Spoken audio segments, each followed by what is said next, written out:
شفاء صدور فاض وعطر كل لسان. نحمده ونصلي على رسوله الكريم. اما بعد فاعوذ بالله من الشیطان الرجیم. بسم اللہ الرحمن الرحیم. رب اشرح لي صدری ويسر لي امری واحلل عقدۃ من لسانی یفقهوا قولی. قل ان صلاتي ونسكي ومحياي ومماتي لله رب العالمين لا شريك له وبذلك امرت وانا اول المسلمین. سورہ الانعام آیت نمبر 162-163. کہہ دیجئے کہ بے شک میری نماز، میری قربانی، میرا جینا اور میرا مرنا اللہ رب العالمین کے لیے ہے، جو تمام جہانوں کا رب ہے. اس کا کوئی شریک نہیں، اور مجھے اسی بات کے اعلان کا حکم دیا گیا ہے، اور میں سب سے پہلے اس کی اطاعت اور فرما برداری کرنے والا ہوں. یہ حضرت ابراہیم علیہ السلام کی دعا جو ہے قرآن پاک میں اللہ تعالیٰ نے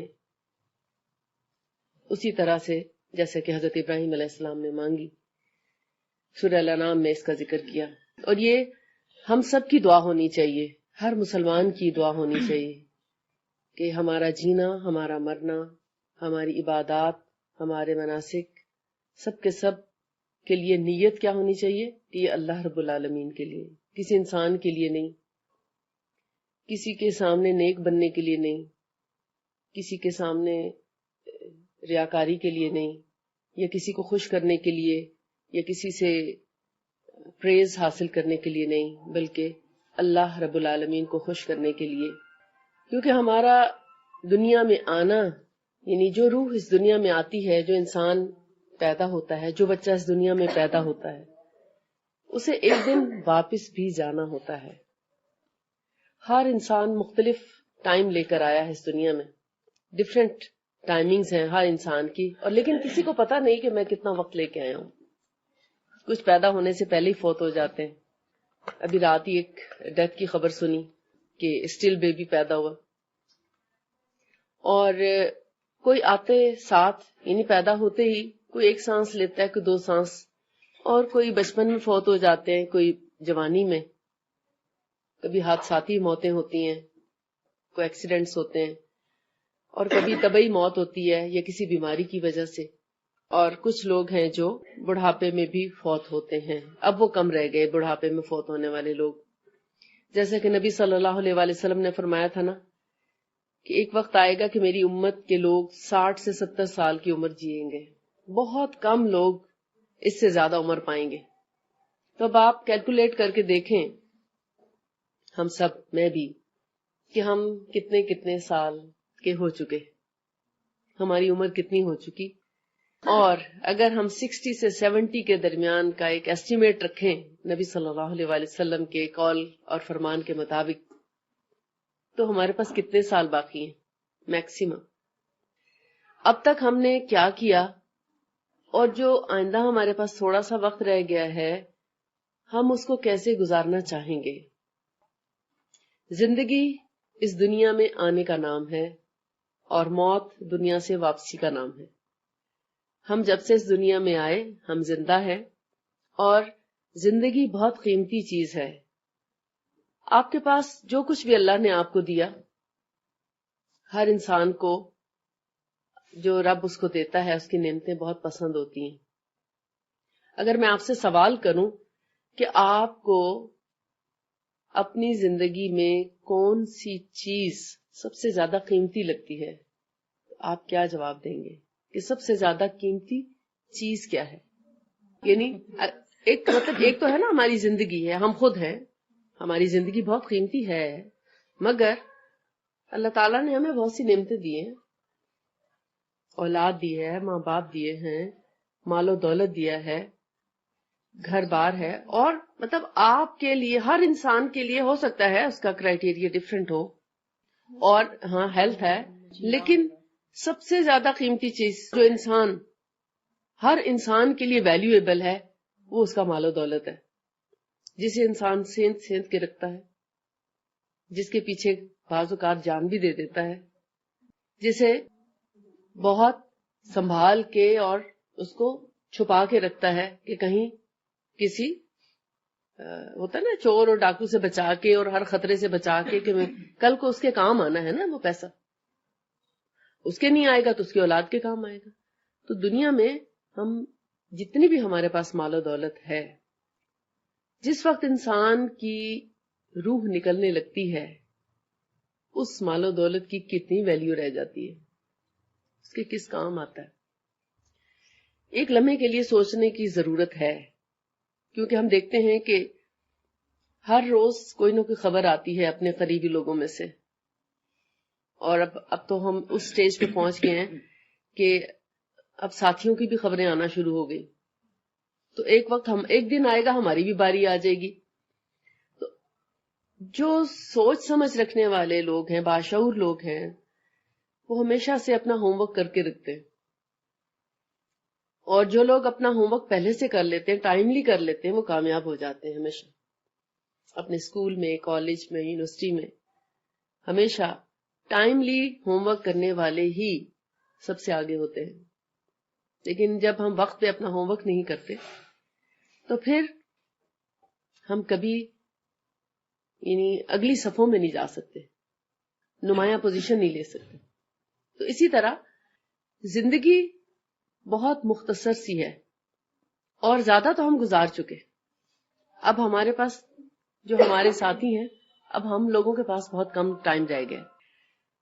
تو جب یہ مال و دولت سے بھی، یعنی اس مال و دولت کو جس کو ہم زندگی میں بہت قیمتی سمجھ رہے ہوتے ہیں، اس سے بھی زیادہ قیمتی ہے، یعنی جب انسان کی جان نکلنے، روح نکلنے کا وقت آتا ہے، اس وقت سمجھ میں آتا ہے. تو کیوں نہ ہم اس کو پہلے سے ہی سمجھ لیں کہ اس مال و دولت سے بھی زیادہ قیمتی چیز جو ہے وہ ہماری جان ہے، ہماری زندگی ہے.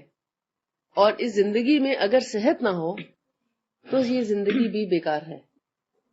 تو گویا تندرستی ہزار نعمت ہے، یہ مقولہ آپ نے سنا ہوگا. یعنی اگر ہیلتھ ہے تو اب آپ کے لیے سب نعمتیں کام کی ہیں. اگر آپ کی صحت اچھی نہیں تو آپ دیکھیں بعض اوقات ہمارے عزیز و اقارب میں سے کوئی ہاسپٹلائز ہوتا ہے، کوئی بیمار ہوتا ہے، ڈاکٹر جواب دے دیتے ہیں اور کہتے ہیں کہ ہم کچھ نہیں کر سکتے، آپ کچھ کر سکتے ہیں تو کریں. جواب جب مل گیا پھر آپ اللہ سے رجوع کرتے ہیں، دعا کرتے ہیں، کیونکہ مومن کا وہ بہت بڑا سہارا ہے دعا. اور بعض اوقات معجزے بھی ہو جاتے ہیں، دعا سے فائدہ ہو جاتا ہے. بہت سے لوگ مرتے مرتے پلٹ آتے ہیں. لیکن جب زندگی پوری ہو چکی ہو تو کوئی دنیا بھر کا مال و دولت بھی دے کے ایک لمحہ بھی نہیں خرید سکتا، کیونکہ یہ اللہ کا اٹل فیصلہ ہے. جس کو وہ بلا لے اسے ہم یہاں ٹھہرا نہیں سکتے. اور آپ دیکھیں کہ انسان کا جسم جو ہے، جب انسان مر جاتا ہے تو اگر جسم گل سڑ نہ جاتا ہوتا تو کوئی اپنے پیاروں کو دفناتا نہ، گھروں میں رکھتے. تو کتنی جلدی کرتے ہیں جب ڈیتھ ہو جاتی ہے کہ جلدی سے دفنا دیں، کیونکہ انسان کے جسم سے بو آنا شروع ہو جاتی ہے جب ایکسپائر ہو جاتا ہے. ایک رات سے زیادہ آپ کبھی نہیں رکھ سکتے. تو یہ جسم جس میں ہماری روح ہے، جان ہے، ہمیں اللہ نے عقل و شعور دیا ہے. اور ہم بہت بڑی نعمت وہ یہ کہ ہمیں جو قرآن کی نعمت دی ہے، ابھی ہمارے پاس وقت ہے کہ ہم اس سے اپنا اس زندگی میں، اس کے بعد آنے والی زندگی کے لیے کچھ کر لیں. کیونکہ اس دنیا میں جو کچھ بھی ہے وہ کچھ کام نہیں آنا. کیا کہتے ہیں کہ کام آنے والی کیا چیز ہے؟ ہمارے ایمان اور عمل صالح. سورہ العصر میں آتا ہے نا، وَالْعَصْرِ إِنَّ الْإِنسَانَ لَفِي خُسْرٍ إِلَّا الَّذِينَ آمَنُوا وَعَمِلُوا الصَّالِحَاتِ وَتَوَاصَوْا بِالْحَقِّ وَتَوَاصَوْا بِالصَّبْرِ. یہ قسم ہے زمانے کی، بے شک تمام انسان خسارے میں ہیں، سب کے سب گھاٹے میں ہیں، نقصان میں ہیں، سوائے ان چند لوگوں کے جو ایمان لائے اور جنہوں نے نیک اعمال کیے اور ایک دوسرے کو حق بات کی اور صبر کی تلقین کرتے رہے. کیونکہ جب حق کی طرف آتے ہیں تو پھر تھوڑی بہت مشکلات بھی پیش آتی ہے، تو اس میں ایک دوسرے کو سہارا دینے کی ضرورت پیش آتی ہے، صبر کے ساتھ، اور ایک دوسرے کے تعاون اور ایک دوسرے کی کمپنی اور ایک دوسرے کے مدد کی ضرورت ہوتی ہے. تو مومن جو ہے وہ پھر ایک دوسرے کے مددگار بن جاتے ہیں، ایک دوسرے کی ہیلپ کرتے ہیں. قرآن پاک میں آتا ہے، سورہ شعراء میں ہے، 88 اور 89 آیت ہے، یوم لا ینفع مال ولا بنون الا من اتى اللہ بقلب سلیم. جس روز مال اور بیٹے کام نہیں آئیں گے. ہم تیاری کس کی کرنے جا رہے ہیں؟ اس دن کی جس دن نہ مال کام آئے گا اور نہ بیٹے کام آئیں گے، مگر کامیاب وہی ہے جو اللہ کے پاس قلب سلیم لے کے آئے. قلب سلیم کہتے ہیں اس دل کو جو راہ راست کی طرف لے کے چلنے والا ہو. قلب سلیم جس کی دعا حضرت ابراہیم علیہ السلام بھی مانگا کرتے تھے اور نبی صلی اللہ علیہ وآلہ وسلم نے. سلیم سلامہ سے ہے، سلامتی، امن، جس کے اندر پیس بھی آ جاتا ہے، امن، سکون. اور کہتے ہیں کہ دنیا کی جو بڑی بڑی نعمتیں ہیں ان میں ایک تو سب سے پہلی جو نعمت ہے وہ امن ہے، سکون، پیس آف مائنڈ. اور وہ دنیا کا امیر ترین انسان ہے جس کے پاس پیس آف مائنڈ ہو، اور جس کے پاس کھانے کے لیے رزق ہو، اور جس کی صحت اچھی ہو. یہ تین چیزیں جس کے پاس ہیں وہ خوش قسمت ترین انسان ہے. کیونکہ اگر اس کی صحت بھی اچھی ہے، پیس آف مائنڈ بھی ہے، تو وہ اپنے پیسے سے اپنی دنیا بھی سنوار سکتا ہے اور اپنی آخرت بھی سنوار سکتا ہے. لیکن اگر ان میں سے ایک بھی نعمت وقت سے پہلے چھن جائے تو پھر ہم اپنے بھی کام نہیں آ سکتے اور کوئی بھی ہمارے کسی کام نہیں آ سکتے. لہذا صحت کی طرف توجہ دینی ہم سب مسلمانوں کا ایک طرح سے فرض ہے کہ جتنی غذائیں ہمارے آس پاس ہمارے بچے جن سے فیملیئر ہو چکے ہیں اور ان کے ٹیسٹ ان کو لگ چکے ہیں، بچوں کو بھی اس چیز کے بارے میں آگاہی دینا بہت ضروری ہے کہ کون سی چیزیں صحت کو نقصان پہنچانے والی ہیں، بہت جلدی بوڑھا کر دینے والی ہیں. کیونکہ صحت کو نقصان کیا ہوتا ہے؟ انسان جوانی میں ہی بوڑھا ہو جاتا ہے.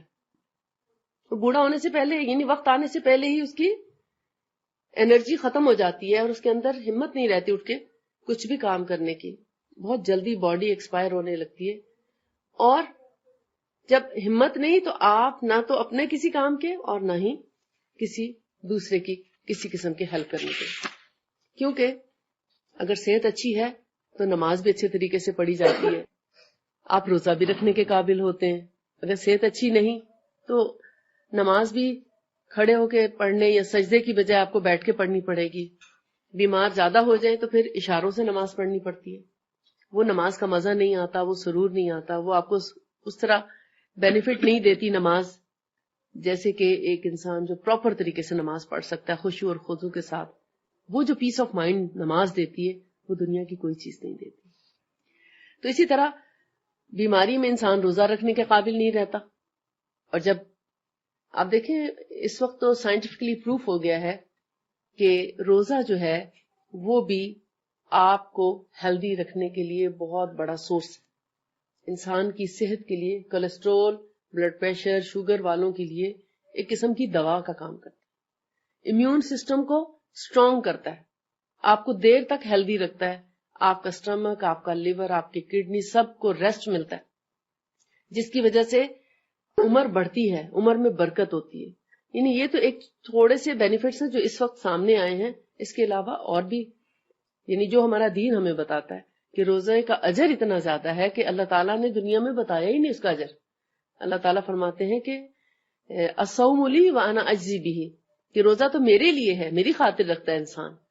اس کا تو دیکھیں کسی نے اگر روزہ رکھا ہے، آپ میں سے کسی نے رکھا ہے، ہم میں سے کوئی نہیں جانتا کہ کس کا روزہ ہے اور کس کا نہیں. یہ صرف رب کا اور بندے کا معاملہ ہوتا ہے. تو اس لیے اللہ تعالیٰ ہی اس کا اجر دیتا ہے. کتنا دیتا ہے یہ تو اللہ ہی بہتر جانتا ہے. البتہ اتنا ضرور ہے کہ جنت کے 8 دروازوں میں سے ایک دروازہ ایسا ہے، باب الریان، جو روزے رکھنے والوں کے لیے ہوگا کہ فرشتے اس دن اعلان کریں گے کہ وہ لوگ اس دروازے سے شان و شوکت کے ساتھ جنت میں داخل ہوں جو اکثر روزہ رکھا کرتے تھے. یعنی فرض روزوں کے علاوہ بھی نفل روزے بھی رکھا کرتے تھے. اور مہینے میں 3 روزے رکھنا، جیسے ایام 20 کے روزے ہیں، یہ 3 روزے جو ہیں اس کے بارے میں آتا ہے کہ جس نے یہ 3 روزے رکھے گویا اس کو پورے مہینے کے روزوں کا ثواب مل گیا.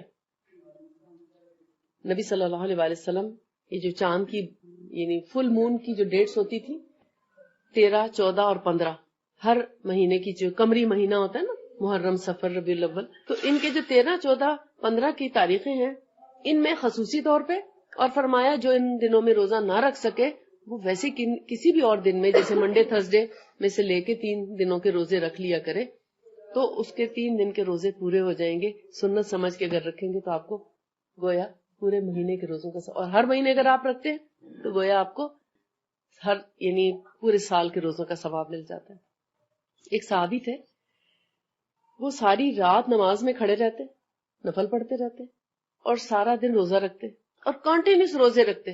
نبی صلی اللہ علیہ وسلم نے ان کو بلایا کہ آؤ مجھ سے ملو، تم کیا کر رہے ہو؟ آپ نے ان کو اسپیشلی روکا کہ تم اتنے روزے نہ رکھا کرو اور اتنی دیر ساری رات نماز میں نہ کھڑے ہوا کرو. اللہ تعالیٰ کسی کے ساتھ جبر نہیں کرتا.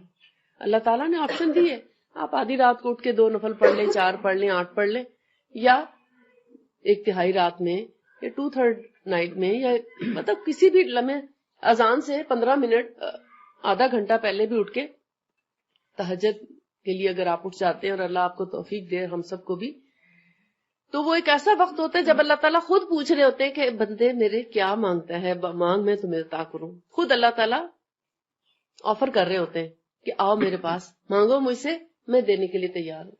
سارا دن ہم دعائیں مانگتے ہیں، نہیں تھکتے، لیکن جو اصل دعا کی قبولیت کا وقت ہے اس وقت ہم سوئے رہتے ہیں. دیکھیں صحت اچھی ہوگی تو اٹھنا بھی نصیب ہوگا، پھر ہمارا لائف سٹائل اگر ایسا ہوگا ہمارے دین کے مطابق کہ ہم رات کو جلدی سوئیں گے تو صبح جلدی اٹھ سکیں گے، اگر رات کو دیر سے سوئیں گے تو تہجد تو مس ہو جائے گی. بہرحال یہ سب چیزیں جتنے بھی ارکان ہیں اسلام کے، نماز ہے، روزہ ہے، حج ہے، زکوٰۃ ہے. اب زکوٰۃ بھی وہی دے گا نا جو صاحب نصاب ہوگا. ظاہر ہے اگر اتنا سونا نہیں ہے، اتنا مال یا اس کے ایکول اس کے پاس اماؤنٹ ہے یا کرنسی ہے یا بینک بیلنس ہے یا پلاٹ ہے یا کوئی بھی چیز جو ایکسٹرا ہے اس کی ضرورت سے بڑھ کر الگ سے ہے، اس پہ زکوٰۃ. تو زکوٰۃ تک پہنچنے کے لیے آخر اس کی اتنی صحت رہی، اتنا گزارا ہوا، یا اس کو ماں باپ کے ورثے میں سے ملا، ترکے میں سے ملا، تو وہ زکوٰۃ دینے کے قابل ہوتا ہے. اور آپ دیکھتے ہیں کہ جو چیز آپ اللہ رب العزت کے راستے میں دیتے ہیں، چاہے وہ زکوٰۃ میں سے ہے یا نفل صدقات میں سے، اس کا اجر اللہ تعالیٰ آپ کو دنیا میں بھی دیتا ہے. کہتے 30% آپ کو دنیا میں ملتا ہے اور 70% آخرت کے لیے ریزرو ہو جاتا ہے. اور جب قیامت کے دن انسان دیکھے گا وہ سارے ریزروز اپنے، یعنی جو صدقہ خیرات کرتا رہا یا جیسے نفل نمازیں یا نفل روزے یا لوگوں کے خیر خواہی کے کام، کسی کے بیمار کی تیمارداری یا کسی کے بیمار کے لیے کوئی دوا کا بندوبست کر دینا یا کسی کی مشکل آسان کر دینا، کسی کے کام آ جانا، تو یہ سب جو ہے یہ وہ نیکی کے کام ہے جو انسان کرتا تو دوسرے کے لیے ہے مگر الٹیمیٹ فائدہ اس کو خود کو ہوتا ہے. دنیا میں اس کو پیس آف مائنڈ ملتا ہے، اس کی دعائیں ملتی ہیں، محروموں کی دعائیں ملتی ہیں، اور وہ جو دعا ہے وہ اگر اللہ تعالیٰ سن لے اور ان کی قبول ہو جائے تو ہمیں آخرت میں بہت بڑا ریوارڈ ملے گا انشاءاللہ. بعض اوقات ہم نمازیں، روزہ، حج، زکوٰۃ ان پر توجہ دیتے ہیں، مگر ہم اپنے ہی جیسے جو انسان ہوتے ہیں، جو ضرورت مند ہوتے ہیں، یا آس پاس کے جیسے ہمارے پاس جیسے گارڈز ہیں، چوکیدار ہیں، یا ملازمین ہیں، یا اپنے ہی گھر کے اندر نوکر چاکر ہیں، یا آس پاس پڑوس میں کچھ ایسی بستیاں ہیں جہاں محروم اور مجبور لوگ ہیں، تو ہم لوگ ان کے لیے کچھ بھی نہیں سوچتے، اکثر نہیں سوچتے. کچھ لوگ سوچتے ہیں اس کی وجہ سے دنیا قائم ہے. وہ لوگ ہمارے مدد کے مستحق ہے، اللہ تعالیٰ نے ہمارے مالوں میں ان کا حق رکھا ہے. تو جو لوگ ان کا حق پہچان کے ان تک دیتا ہے، آپ کر کے دیکھیے، آپ کا مال اتنی کثرت سے بڑھے گا. آپ جتنا دوسرے کی خدمت میں لگائیں گے ملٹیپل ہو کے آپ کو ملتا جائے گا. 1 دیں گے تو 20 تو لازمی ملیں گے. اگر آپ 1 روپیہ خرچ کریں اللہ کی راہ میں، خالصتاً اللہ کی راہ میں، آپ کو رات ہونے سے پہلے 20 تو لازمی ملیں گے. یعنی اتنا تو بڑھتا ہی ہے، وہ کسی نہ کسی ذریعے سے آ جاتا ہے. میں 2-3 دن پہلے کہانی پڑھ رہی تھی، ہمارے ایک رسالہ آتا ہے شفا یاب، تو اس میں ایک ڈاکٹر اور پیشنٹ کی کہانی لکھی تھی. تو وہ جو ڈاکٹر ہے، ڈاکٹر نہیں حکیم جو ہے، وہ اتنا اللہ پر توکل کرنے والا تھا وہ کہتا تھا جو اس کی بیوی روزانہ اس کی بیوی اس کو نا گھر کی ضروریات کی چیزیں لکھ دیتی تھی، اور وہ اس وقت تک حکیم صاحب بیٹھتے تھے اپنے مطلب میں جب تک کہ وہ ضروریات پوری ہو جاتی، اور جب وہ اتنی ضروریات پوری ہو جاتی تو مطلب بند کر کے جا کے اپنی عبادت میں مصروف ہو جاتے. ایک دن کیا ہوا، اور وہ کبھی 10 بجے فارغ ہو جاتے، کبھی 10:30، بہت 11 بجے، اور وہ فارغ ہو کے اپنے گھر کو چلے جاتے. پھر کوئی کچھ بھی کرے وہ حکیم صاحب واپس نہیں آتے. ایک دفعہ چلے گئے تو واپس نہیں آتے. وہ باقی فی سبیل اللہ لوگوں کے لیے خدمت کرتے. ایک دن ان کی بیوی نے لکھ دیا، یعنی اوپر جیسے کچھ گھر کی ضرورت کی 2-3 چیزیں اور بیٹی کا جہیز. اب وہ کہتے ہیں انہوں نے باقی چیزیں جتنا ان کا تھا وہ پورا ہو گیا تو سوچنے لگے جہیز میں کیا مطلب کیا کروں. کہتے ہیں یہ تو اللہ کے کام ہے، اللہ کرے گا، میں اس کا کیا کر سکتا ہوں. مطلب میری تو اتنی اوقات نہیں ہے کہ میں بیٹی کو جہیز دے سکوں، اور نہ میں اتنا وقت پیسہ کمانے کے لیے لگا سکتا ہوں کہ میں جہیز بنانے بیٹھوں. یہ اللہ کا کام ہے، وہی کرے گا.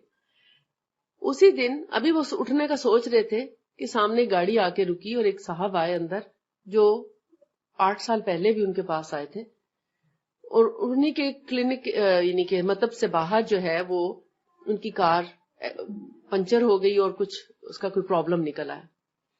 تو گرمی بہت سخت تھی، دوپہر کا وقت تھا، یعنی آپ کو پتا ہے کہ 10 بجے بھی سورج چمک جاتا ہے گرمیوں میں. تو انہوں نے کہا کہ آپ اندر سائے میں آ جائیں اور گاڑی والا گاڑی ٹھیک کر لے گا، تو آپ چلے جائیے. ان کو حکیم صاحب بہت اچھے لگے، کہنے لگے بڑے نیک آدمی لگتے ہیں، کیوں نہ ان سے کوئی دوا ہی لے لیں. تو ان کی اولاد نہیں تھی، انہوں نے سوچا ان سے پوچھتا ہوں اگر آپ کے پاس کوئی ایسا نسخہ ہے تو آپ ہمیں بھی دیجئے تاکہ اللہ تعالیٰ ہمیں اولاد سے نواز. انہوں نے کہا کہ میرا کوئی موڈ نہیں تھا دوا لینے کا، بس ایسی سوچا کہ لوگ آ کے لے رہے ہیں تو چلو میں بھی لے لیتا ہوں، ہو سکتا ہے اللہ تعالیٰ کرم کر دے. انہوں نے ایسے ذکر کیا تو انہوں نے لا حول ولا قوت پڑھا اور پھر کہا کہ سب تو اللہ کے کام ہے، اللہ ہی دینے والا ہے. ہماری جو بساط ہے، اگر اللہ نے مجھ کو وسیلہ بنایا تو جو میرے پاس ہے وہ میں آپ دونوں کو دیتا ہوں، میاں بیوی کو. آپ یہ دوا کھائیے، اگر اللہ نے چاہا تو اللہ آپ کو اولاد دے دے. وہ اس دن کے بعد وہ چلے گئے. 8 سالوں میں ان کے 3 بچے ہو گئے. اللہ تعالیٰ نے ان کو اولاد بھی دے دی، لیکن یہ اکثر ان کو ان کی نیکی یاد کیا کرے. وہ باہر سے آئے ہوئے تھے، لندن سے آئے تھے، واپس چلے گئے. ابھی 2 دن پہلے ان کی بھانجی کا انتقال ہوا جس کی شادی کی تیاریاں آئے تھے، جس کی شادی کی تیاری کرنے آئے تھے یا شادی کے لیے آئے تھے. جب یعنی ایک دن باقی رہ گیا شادی میں تو واللہ عالم اس کا کیا ایکسیڈنٹ ہوا یا کیا ہوا، بہرحال اس کی ڈیتھ ہو گئی. تو جہیز سے گھر بھرا ہوا تھا. انہوں نے سوچا اب ہم یہ کہاں کریں. ان کو حکیم صاحب وہ یاد آ گئے. کہنے لگے جب ہم ان کے پاس گئے تھے ان کی ایک چھوٹی سی بچی تھی 7-8 سال کی، تو اب تو وہ جوان ہوگی، 8 سال ہو گئے، تو ہو سکتا ہے انہوں نے شادی وادی کرنی ہو. تو ایسا کرتے ہم نے تو پھر واپس چلے جانا ہے، تو یہاں کون سامان کی دیکھ بھال کرے گا یا بیچے لے گا ادھر ادھر کرے گا، تو بہتر ہے یہ ان کی بیٹی کو جہیز دے دیتے ہیں. اب وہ آئے ان کے پاس ان کا گھر کا ایڈریس پوچھنے کے لیے کہ حکیم صاحب آپ اپنے گھر کا ایڈریس دیجئے تاکہ ٹرک آپ کے گھر پہ اتار دیں. تو آپ دیکھیں کہ وہ ایک تو وہ نیک عورت جو ان کو مطلب اللہ ان کی کہیں بھی بات پوری کرتا. اس دن انہوں نے جہیز لکھ کے دیا اور اس دن ان کے گھر رات ہونے سے پہلے وہ ٹرک پہنچا ہوا تھا جہیز کا. یہ دیکھیں اللہ پر توکل کرنے والے لوگ اور اللہ کی راہ میں کوشش کرنے والے لوگ، پھر اللہ تعالیٰ ان کی زبان سے نکلی بھی ہر بات کو پوری کر دیتے. تو یہ دیکھیں کہ صدقہ اور زکوٰۃ اور کسی بھی انسان کے ساتھ کیا ہوا ایک چھوٹا سا عمل جو ہے بعض اوقات انسان کو کہاں سے کہاں پہنچا دیتا ہے. نہ صرف یہ کہ دنیا میں اور آخرت میں تو ہم کو معلوم اس کا اجر کتنا ہے. اسی طرح حج پہ جانے کے لیے بھی آپ دیکھیں آخری جو رکن ہے اسلام کا وہ ہے حج. حج پہ جانے کے لیے بھی انسان کی جب تک نہیں ٹھیک ہے مال و دولت کا ہونا تو آف کورس کہ اس پر تو فرض ہی نہیں کہ جو حج کے اخراجات برداشت نہ کر سکے. تو دوسری چیز جو سب سے پہلے آتی ہے وہ صحت ہے. انسان کی صحت اچھی ہو تو حج پہ جا سکتا ہے نا، ورنہ تو جا کے دوسروں پہ بھی بوجھ بنے، جس گروپ میں جائے جس کے ساتھ جائے اس کے لیے ایک مشکل پیدا ہو جاتی ہے. تو صحت کی دعا کرنا، صحت کا خیال رکھنا ہم سب کے لیے اتنا ہی اہم ہے جتنا کہ ہماری زندگی اہم ہے. یعنی زندگی ہو تو تبھی صحت کی بھی دعا کی جاتی ہے. جو صبح و شام کی دعائیں ہیں نا، اللہم انی اسألک العافیۃ فی الدنیا والآخرہ. اللہم انی اسألک العفو والعافیۃ فی دینی و دنیای و اہلی و مالی، اللہم استر عوراتی و آمن روعاتی، اللہم احفظنی من بین یدی ومن خلفی وعن یمینی وعن شمالی ومن فوقی واعوذ بعظمتک ان اغتال من تحتی۔ اللہم انی اسألک العفو والعافیۃ فی الدنیا والآخرہ۔ آپ صلی اللہ علیہ وسلم نے فرمایا کہ تم اللہ سے صحت، ایمان اور صحت کی دعا کیا کرو، عافیت کی دعا کیا کرو، اور ہر روز دعا کیا کرو۔ تو جو لوگ صبح شام کی دعائیں کرنے کے عادی ہیں، صبح فجر کی نماز کے بعد صبح کے اذکار اور صبح کی تسبیحات کرنی ہے، اور اسی طرح عصر کے بعد تو وہ تو آٹومیٹیکلی عافیت کی بھی دعا مانگ لیتے ہیں، صحت کی بھی مانگ لیتے ہیں۔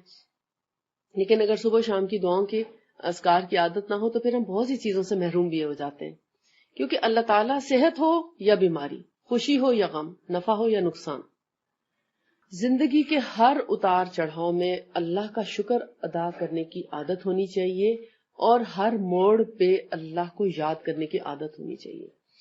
کیونکہ اگر ہم زندگی میں اگر رب کو یاد رکھیں گے تو مرتے وقت بھی ہمیں رب یاد آئے گا۔ اگر ہم زندگی میں اللہ کو یاد کرنے کے عادی نہ ہو تو پھر مرتے وقت بھی کلمہ نصیب نہیں ہوتا۔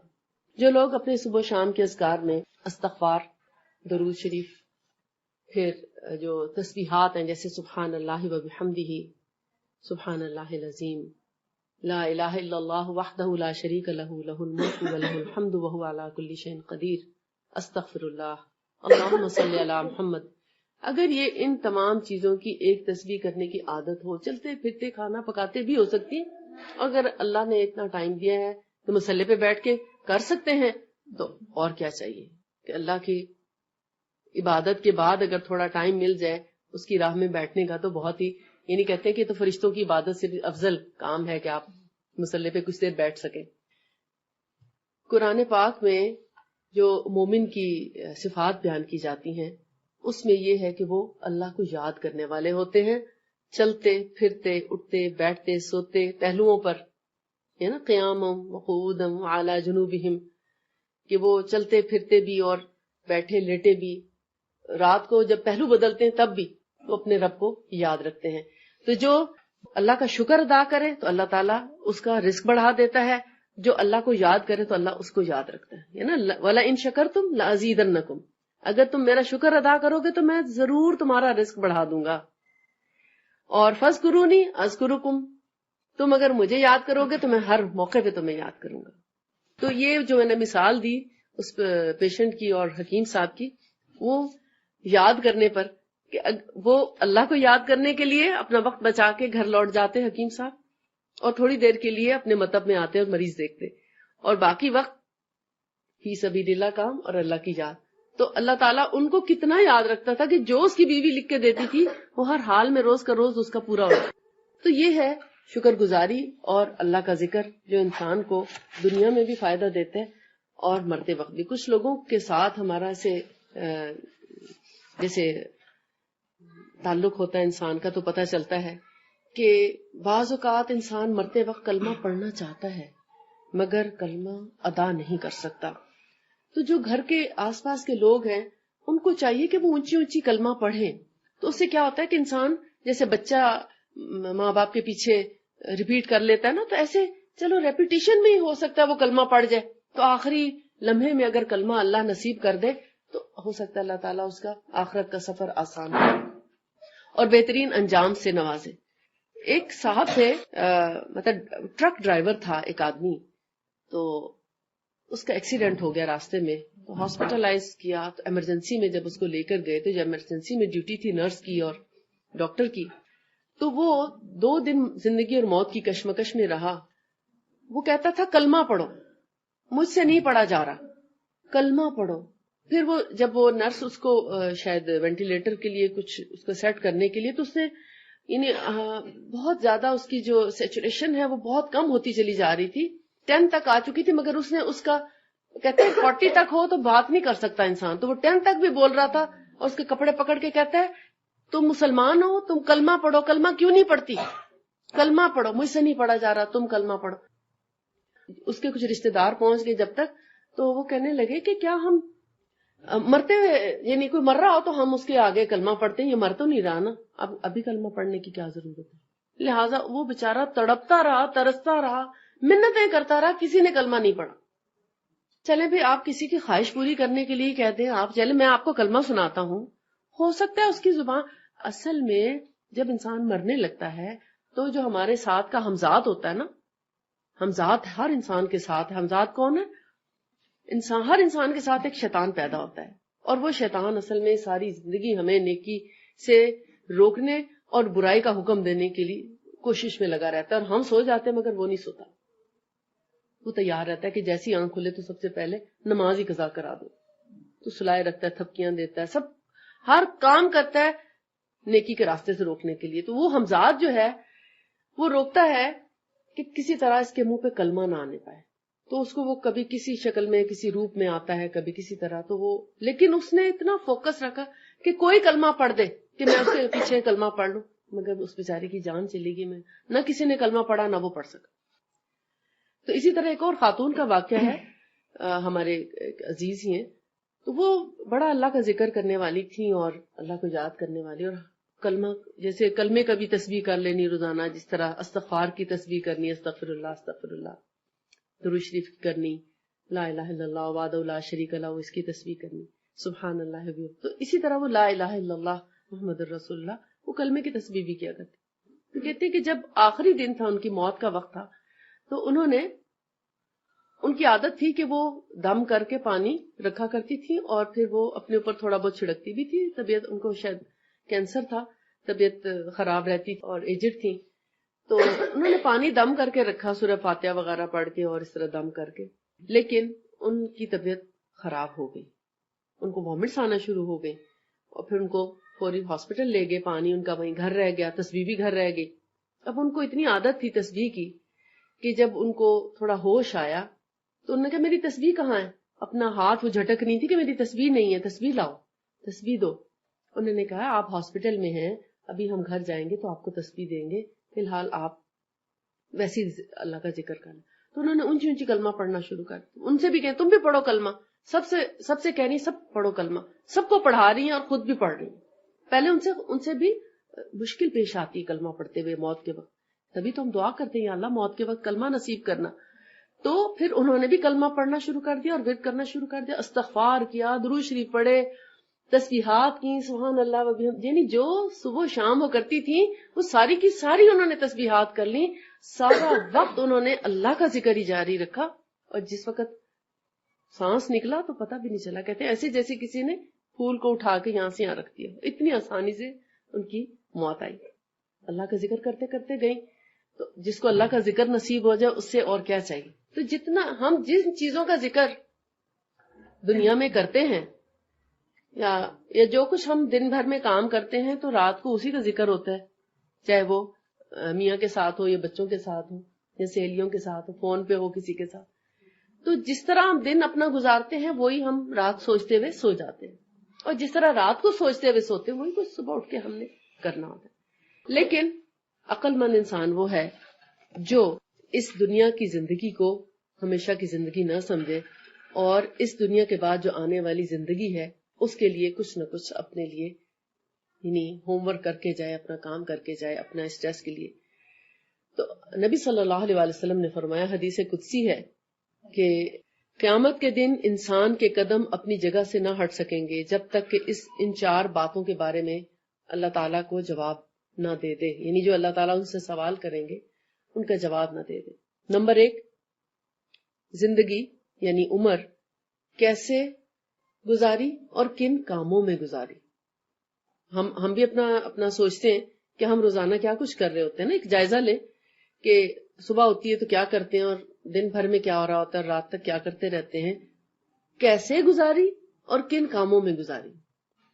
نمبر 2 سوال ہوگا کہ جوانی کہاں صرف کی، یعنی بچپن میں تو ہم اتنا ذمہ دار نہیں ہوتے نا کسی سوال جواب کے، اگر بچپن میں موت آ جائے تو کوئی پوچھ گچھ نہیں، اصل پوچھ گچھ جوانی کی ہے، جب انسان اپنے پورے ہوش و حواس کے ساتھ اور اپنی پوری تندرستی، توانائی اور قوت کے ساتھ جی رہا ہوتا ہے، اس وقت شیطان زیادہ بہکاتا ہے، نماز قضا ہو جاتی ہے، بہت سی چیزیں مس ہو جاتی ہیں، قرآن نہیں پڑھا جاتا، ٹائم نہیں ملتا قرآن پڑھنے کا، اچھا آج پڑھیں گے، اچھا کل پڑھیں گے، کل سے تو میں ضرور پڑھوں گی، آج نہیں تو کل ضرور، وہ کل کرتے سال گزر جاتے ہیں، قرآن کھول کے نہیں دیکھا جا سکتا. تو جوانی کہاں سر کی، یہ دوسرا سوال ہوگا قیامت کے دن. اس وقت تک ہمارا کوئی فیصلہ نہیں ہو پائے گا، نہ جنت میں جا سکیں گے، نہ دوزخ میں، نہ کہیں اور. یعنی ان سوالوں کا جواب ہر انسان کو دینا ہے، تو اس کی تیاری ابھی سے کر لینی چاہیے. نمبر 3 سوال، مال کہاں سے کمایا، ان سورس آف انکم کیا تھا. وہ ایک تو ہوتا ہے نا کہ کیپٹل، وہ حلال ہے یا حرام جس سے آپ نے تجارت کی، اور ایک ہوتا ہے کہ آپ کا جو کام ہے، جو آپ کے کام کرنے کی نوعیت ہے، تو وہ آیا اللہ کے ہاں جائز ہے یا ناجائز، سورس آف انکم. نمبر 4 مال کہاں خرچ کیا، یعنی جو کمایا تھا اس کو کن کن کاموں میں خرچ کیا. آیا اس میں یتیم کا، مسکین کا، رشتہ داروں کا، ماں باپ کا، بچوں کا، بہن بھائیوں کا سب کا حق پہچانا کہ نہیں پہچانا، ضرورت مند تک پہنچا کہ نہیں پہنچا. ہمسائے میں پتہ نہیں کوئی غریب بیمار کرا رہا ہو، ہماری ضرورت کا محتاج ہو، کیا ہم نے اس کی خبر لی کہ نہ لی. ہمارے مال میں ان کا حق ہے. وفی اموالکم حق للسائل والمحروم، کہ تمہارے مالوں میں ان کا بھی حق ہے جو تم سے مانگ لے، اور ان کا بھی حق ہے جو مانگتے تو نہیں مگر اللہ نے ان کو اس مال سے محروم رکھا ہے. تو مال کہاں خرچ کیا، کیا اپنی زندگی میں کوئی اچھے اچھے کاموں میں لگایا مال یا نہیں لگایا، یا بس ادھر ادھر ہی اڑا دیا. اور آخری سوال جو ہوگا کہ جو علم حاصل کیا، جو بھی علم حاصل کیا، چاہے وہ قرآن کا تھا، دین کا تھا، دنیا کا تھا، اس پر کہاں تک عمل کیا. یعنی کیا ہم صرف باتیں کرتے رہے یا پریکٹیکلی کچھ کیا بھی. آپ صلی اللہ علیہ وسلم نے فرمایا جب تک ان 5 باتوں کا سوال انسان نہیں دے دے گا اس وقت تک اپنے قدم وہاں سے نہیں ہٹا سکے گا. یہ تو سب وہ باتیں تھیں جو ہماری زندگی میں بھی اور ہماری آخرت میں ہم خود اپنے لیے کر سکتے ہیں، یعنی اس پر ورکنگ کر کے اور خود اپنے آپ کو چینج بھی کر سکتے ہیں، اپنے اندر تبدیلی لا سکتے ہیں. اپنی آخرت کے بعد کی جو زندگی ہے، قبر کی زندگی، یعنی قبر میں بھی ایک زندگی ہے. ایکچولی قبر میں انسان ختم نہیں ہو جائے گا، بظاہر ختم ہو جائے، اس دنیا سے رابطہ ختم ہو جاتا ہے مگر ان کا آگے سے رابطہ جڑ جاتا ہے. جو پہلے سے فوت ہو گئے، جنت یا دوزخ، وہاں سے رابطہ جڑ جاتا ہے. تو وہاں فیلنگز ہیں قبر میں بھی، تو اس کے لیے یہ سب چیزیں تو ہمیں اس دنیا میں فائدہ دے دیں گی، مگر ہمارے مرنے کے بعد ہمیں کیا فائدہ دے گا، اس پہ بھی تھوڑی سی بات کروں گی، اس کے بعد ختم کر دوں گی، کیونکہ جتنی مختصر بات ہو اتنا یاد رہتی ہے، بہت لمبی باتیں یاد نہیں رہتی. تو انسان کو جو کچھ انسان علم حاصل کرتا ہے اپنی دنیا میں، اگر تو وہ دین کا علم ہے، قرآن کا علم ہے، حدیث کا علم ہے، نبی صلی اللہ علیہ وسلم کی سیرہ ہے، آپ کے لائف سٹائل سے متعلق جو چیزیں ہیں، وہ علم جو ہے اگر ہم نے اپنے بچوں کو بھی منتقل کیا، جو ہم نے سیکھا وہ اپنے بچوں تک بھی منتقل کیا، تو وہ دیا ہوا بچوں کو علم ہمارے مرنے کے بعد بھی کام آئے گا، کیونکہ پھر وہ صدقہ جاریہ بن جائے گا ہمارے لیے، کہ ہم نے اپنی اولاد کو وہ نیکی کا علم ٹرانسفر کیا جو ہمارے پاس تھا، یا ان کے لیے سپورٹ کی، ہمارے پاس اگر نہیں بھی تھا ہم نے اس کے لیے محنت کی اور ان کو وہ دین کا علم دیا تاکہ جب ہم مر جائیں تو یہ نیکی پر قائم رہ سکے اور اس دیے ہوئے علم پر عمل کر سکے. تو وہ جب تک عمل کرتی رہے گی اولاد، اور پھر آگے وہ اپنی اولاد کو جو سکھاتے رہیں گے، تو صدقہ جاریہ چلتا رہے گا. ہمارے مرنے کے بعد بھی ہماری قبر میں تحفے آتے رہیں گے ان نیک اعمال کے بدلے.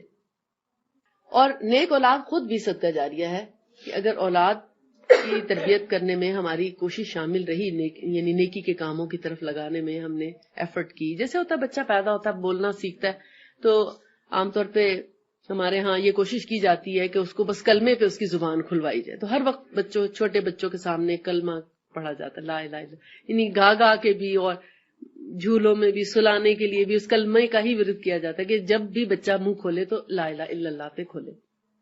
وہ ایک ایفرٹ تو ہوئی نا بچے کو کلمے کی طرف لانے کے لیے. تو جب آغاز آپ نے ایک اچھے کام سے کر دیا ایک بچے کا، تو انشاءاللہ امید کی جاتی ہے کہ اللہ تعالیٰ پھر بھی اس کو توفیق دیے رکھے گا، اور آگے پھر نماز سکھانا، قرآن سکھانا، اسی طرح ان کو ادب آداب سکھانا، بڑوں کے ساتھ بڑوں کی عزت کرنا سکھانا، آپس کے دوستوں کے ساتھ، بہن بھائیوں کے ساتھ صبر اور اس کے ساتھ یعنی اچھے ریلیشن شپ سکھانا.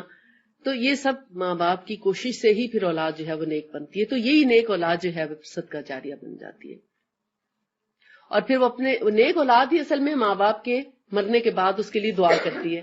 جو لوگ دنیا میں مگن ہو جاتے ہیں وہ اپنے ماں باپ کے لیے اولاد یعنی وہ اولاد دعا نہیں کرتی، وہ اپنے لیے نہیں کرتے تو انہوں نے آپ کے لیے کیا کرنی ہے.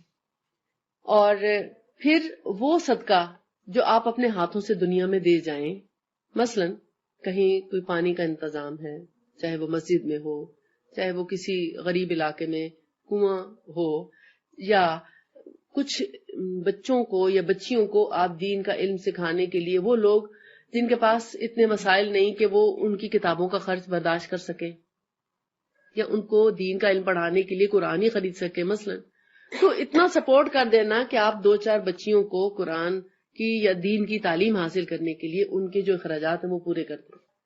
تو وہ جو بچیاں دین کا علم حاصل کریں گی یا بچے کریں گے، پھر وہ آگے جو پھیلائیں گے وہ سب آپ کے لیے صدقہ جاری. یہ وہ لوگ بھی کر سکتے ہیں جن کی اولاد نہ ہو، بچے نہ ہو. اپنے تو اولاد نہیں ہے مثلا، لیکن کسی کے بچے کو لے کے پڑھا دینا، اس کو سکھا دینا، اور پھر آگے جو اس سے اولاد ہوگی اور اس کے بعد جو صدقہ جاریہ چلے گا، یہ قیامت تک صدقہ جاریہ چلتے رہتے ہیں. جاری اسی لیے کہتے ہیں کہ وہ چلتا ہی رہتا ہے، ملٹیپل ہوتا ہی رہتا ہے، ایک کے بعد ایک کے بعد جتنے لوگوں تک وہ پہنچتا ہے وہ ملٹیپل ہوتا ہوا آپ کو قیامت کے دن انشاءاللہ اس کا ریوارڈ ضرور ملے گا. اور یہ ہوتا ہے ہماری نیت اور کوشش سے. ہاں آپ دیکھیں کہ آپ کو وہی ملتا ہے دنیا میں جس کے لیے آپ پہلے سوچ لیں، کوئی کام کرنے کا سوچ لیں کہ ہاں میں نے یہ کام آج کے بعد کرنا ہے، اور پھر اس کے لیے کوشش بھی شروع کر دیں. تو اللہ تعالیٰ بہت بڑے بڑے گناہ بھی معاف کر دیتا ہے. تاکہ کل کی جو میری جیسے ایک منزل ہوتی ہے نا، یعنی آپ پڑھتے ہیں قرآن روزانہ کا، اس میں تھا کہ بہت بڑے بڑے کبیرہ گناہوں کا ذکر تھا اس میں، کہ ایون کبیرہ گناہ بھی اگر سرزد ہو جائے تو بھی اللہ تعالیٰ سے اگر معافی مانگی جائے تو اللہ تعالیٰ معاف کر دیتا ہے. اور پھر ساتھ میں یہ بھی تھا کہ اللہ تعالیٰ بڑا غفور الرحیم ہے، اور اللہ تعالیٰ ان برے اعمال کو ان کو نیکیوں میں بدل دیتا ہے. یعنی ایک تو ہے نا کہ آپ نیکی کریں تو آپ کے نیکی کا نام اعمال میں لکھا جاتا ہے، لیکن جو لوگ برے کام کرنے کے بعد توبہ کر لیں اور توبہ کرنے کے بعد کوئی نیک عمل تو ہوا نہیں، تو وہی برائیاں جو ہیں وہ نیکیاں بن جاتی ہیں. توبہ کرنے کا یہ فائدہ ہوتا ہے. یہ قرآن پاک کی آیت کا میں آپ کو ایک مختصر سا مفہوم بیان کر رہی ہوں کہ جو لوگ گناہ کرنے کے بعد اس پر شرمندہ ہو جائیں اور پھر اللہ تعالیٰ سے اس کی معافی مانگ لیں، اور معافی اس طریقے سے مانگیں کہ دوبارہ وہ غلطی نہ ہونے پائے، اور پھر اس کام کو کبھی دوبارہ نہ کریں، اس پر اللہ تعالیٰ سے عہد کریں کہ یا اللہ میں یہ غلط کام دوبارہ کبھی نہیں کروں گی، مجھے اس چیز کی معافی دے دیں.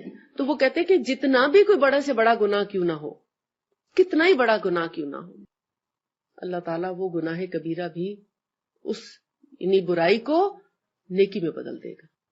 کتنی اللہ تعالیٰ کی بخشش ہے کہ اللہ تعالیٰ یہ ہے غفور الرحیم، پچھلے تمام گناہوں کو نیکیوں میں بدل دے. اللہ تعالیٰ سے دعا ہے کہ اللہ تعالیٰ ہمیں بھی ہمارے گناہوں کو بھی معاف کرے، اور ہمیں سچی توبہ کی توفیق عطا فرمائے، اور ہماری جو برائیاں ہیں، ہماری جو غلطیاں ہیں، ان کو اللہ تعالیٰ نیکیوں میں تبدیل کر دے، اور ہمیں نیک اعمال صالح اور ایسے عمل کرنے کی توفیق عطا فرمائے جو اللہ تعالیٰ کو پسند ہو، جن سے اللہ تعالیٰ راضی ہو جائے، کہ جب ہماری موت آئے تو اللہ ہم سے راضی ہو جائے اور ہم بھی اللہ سے راضی ہو جائیں کہ اس نے ہمیں بہت اچھے مقام پر پہنچا دیا. اللہ کرے کہ ایسا ہی ہو. اور جو لوگ اس دنیا میں نہیں ہیں، جو ہمارے عزیز و اقارب فوت ہو گئے ہیں، ان کے لیے بھی ہم دعا کرتے ہیں کہ اللہ تعالیٰ ان کے ساتھ رحمت اور شفقت کا معاملہ فرمائے اور ان کو اپنی رحمت میں جگہ دے. ہمارے ماں باپ میں سے جن کے ماں باپ میں سے کسی کی ڈیتھ ہو گئی ہے، جن کے ازواج میں سے کسی کی ڈیتھ ہو گئی ہے، اللہ تعالیٰ ان سب کی بخشش فرمائے. ربنا تقبل منا انک انت السمیع العلیم وتب علینا انک انت التواب الرحیم وصلی اللہ تعالی علی خیر خلقہ محمد وآلہ واصحابہ اجمعین آمین برحمتک یا ارحم الراحمین سبحانک اللہم وبحمدک اشہد ان لا الہ الا انت استغفرک واتوب الیک.